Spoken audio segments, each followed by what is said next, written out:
Iniziamo questa registrazione della TV Metafisica, ognuno legge pagina 10 del suo libro preferito e spiega perché, quindi tu hai Fahrenheit 451. I'm going to read a piece of my favorite book, Fahrenheit 451, and this book talks about a society where there's no books. Books are not allowed, so there is the main character called Montag, and he is now escaping from the dictatorship. And he meets Granger, which is another character that is going to guide him towards the end of the book. So Granger stood looking back with Montag. Everyone must leave something behind when he dies, my grandfather said. A child, or a book, or a painting, or a house, or a wall built, or a pair of shoes made, or a garden plant, something you're in touch some way, so your soul has somewhere to go when you die. And when people look at the tree or that flower you plant, you're there. It doesn't matter what you do, he said, so long as you change something from the way it was before you touched it into something that's like you after you take your hands away. The difference between the man who just cut the lawns and the gardener is in the touching, he said. The lawn cutter might just as well not have been there at all. The gardener will be there a lifetime. Having launched this idea of reading page 10 of each one's favorite book, I decided to join it myself in this Metaphysical Club TV station, or TV set, TV studio. This is one of the most daring book I've ever read, and certainly one of the most daring formally of the last 10 years. It's by our friend Leanne Shapton, member of the Metaphysical Club. She's an illustrator and a storyteller and a writer. This book is an auction catalog that tells a story, the end of a love story. So the story between a man and a woman who simply fall apart, and basically the story is told through their objects, layered out, presented as a series of objects auctioned at his important artifacts and personal property from the collection of Lenore Doolan and Harold Morris, including books, street fashion, and jewelry. So basically, each object starts telling their story, and there are very mundane objects, but also very important objects like books and precious ones, and each one is presented as a lot, as part of a lot, with a description, just as in an auction.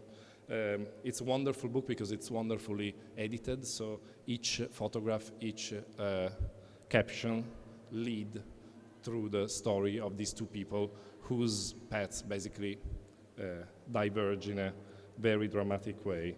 They were once lovers. So page 10 is particularly interesting because there are 11 postcards that they sent one to the other. I'll just read one, which is 11 postcards sent from Morris to Doolan over the course of Morris' 3-week trip to England, December 11-30, 2002. Sizes vary from $30 to $50 because every object is strictly presented as an auction object. I just read one of them. Postcard of Diana, Princess of Wales, postmarked December 12, 2002, from London, England. Verso reads in part, going, I know no whither and fetching I know not what, for my grey-eyed princess. Your Irish Catholic denial has whetted my desire. Wait, are you Catholic? Your gauntlet of a mere 10 postcards is a child's play. Your promise of surrender, my ever-fixed mark. You will certainly have all 10, fear not. This first one postcard I write to you from the Charlotte St. Hotel, over my breakfast keepers, thinking fearsomely fondly of you and not looking forward to these bleak weeks. It's a beautiful piece of writing and a beautiful inventive exhibition on paper. So basically each object tells a part of a story. So thank you very much.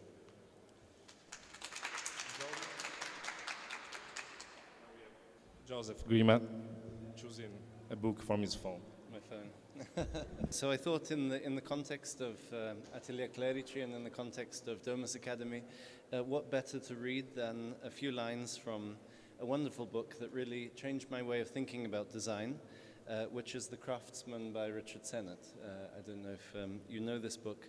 As in the history of cultures and in the history as a grander concept, also the history of design is circular.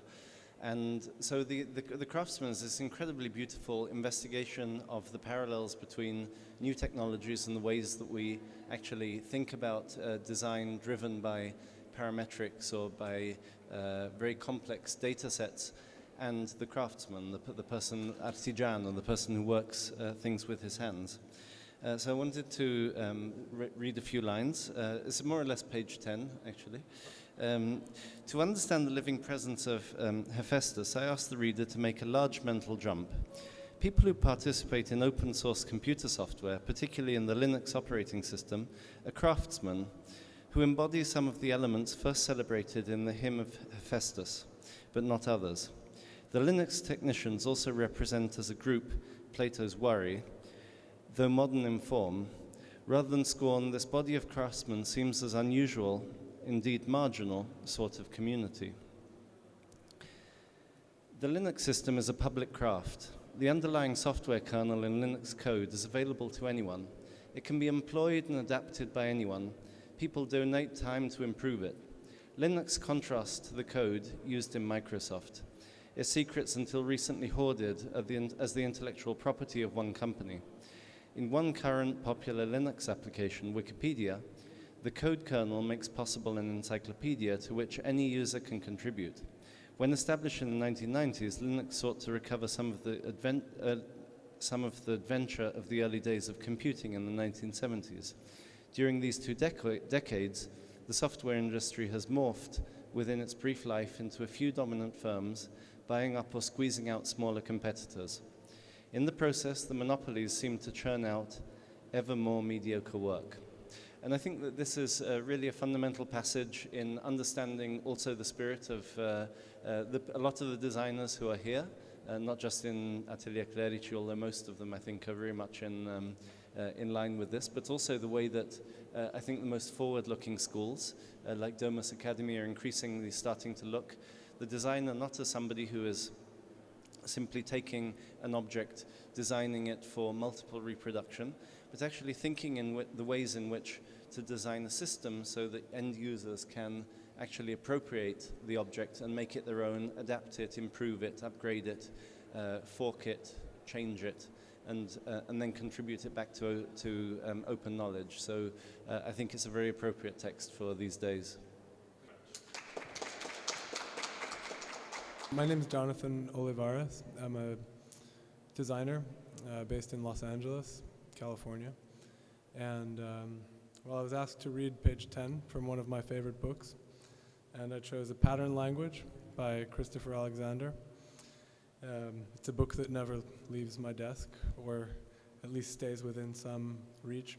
The book was basically coming out of decades-long experiments conducted by Alexander and some of his colleagues in California that looked at a kind of alternative building approach to what we could consider modernism at that time. And so the things that they tried to import into their process were, let's say, processes that could be allow a family or a group to generate architecture in relation to their basic needs, and also in relation to community values. And so the pattern language aimed to establish a series of archetypes, archetypes that could be used interchangeably and collectively formed the language.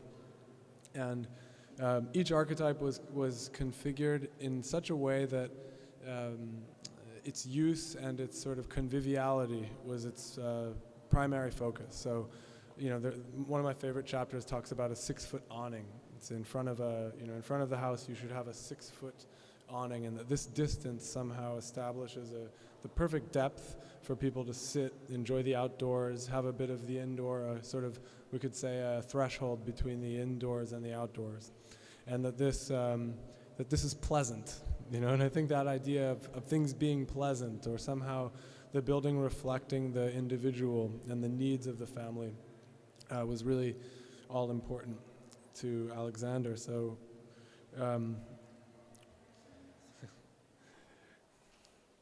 so with that being said, I will proceed into page 10 of a pattern language.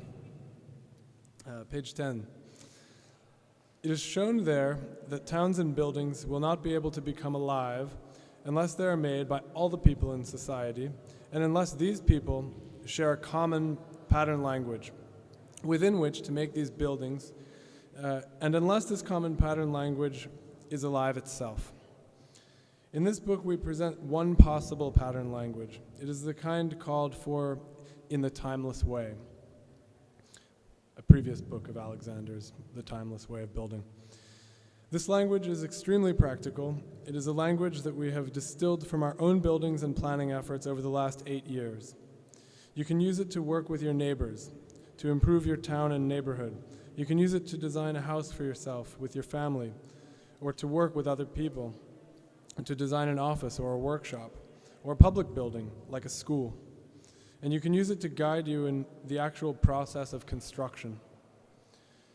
The elements of this language are entities called patterns. Each pattern describes a problem which occurs over and over again in our environment, and then describes the core of the solution to that problem in such a way that you can use this solution 1,000,000 times over without ever doing it the same way twice. For convenience and clarity, each pattern has the same format. There's a picture, which shows an archetypal example of that pattern. Second, after the picture, each pattern has an introductory paragraph, which sets the context for the pattern by explaining how it helps to complete certain larger patterns. Then there are 3 diamonds to mark the beginning of the problem. After the diamonds, there's a headline in bold type. This. End page. Thank you.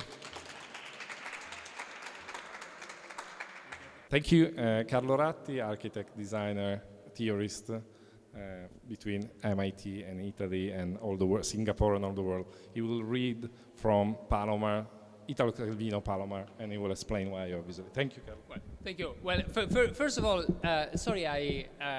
first of all, thanks for all of you who are here. I understand it's mostly just the recording, and most of the recording were actually at 6 o'clock, but anyway, great to have you, all of you here. So what I will do is, so Gianluigi, leggo e commento poi. Okay. Okay, so I will explain why I chose this, and actually I wanted to acknowledge Alessandro, who's here from COP, Alessandro Mazzoli, because what I'm going to read is actually what inspired the project that we did for Expo this year. It will open in 2 weeks on the Expo side. And that is actually about Mr. Palomar.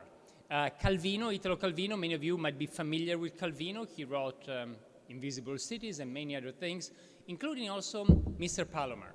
And in Mr. Palomar once goes to Paris and goes into a fromagerie, into a cheese shop. And then he thinks like he's at the Louvre. He says, you know, every cheese is telling him a different story about things, about what happened. So he thinks like it's in a museum. And this is really what we try to do in the project at the World Expo that opens just on the 1st of May this year, which is try to tell the stories of products, try to do what Mr. Palomar tried to do a few decades ago in Paris, and use technology in a seamless way to, yes, tell the story of different things, cheese and many other products. So I will briefly read from Calvino. Behind every cheese, he muses, there is a pasture or a different green under a different sky. Meadows cakes with salt that the tides of Normandy deposit every evening. Meadows scented with aromas in the windy sunlight of Provence. There are different flocks with their stablings and their transhumances. There are secret processes handed down over the centuries. This shop is a museum. Mr. Palomar, visiting it, feels as he does in the Louvre. Behind every displayed object, the presence of the civilization that has given it form and takes form from it. Great, thank you. Okay.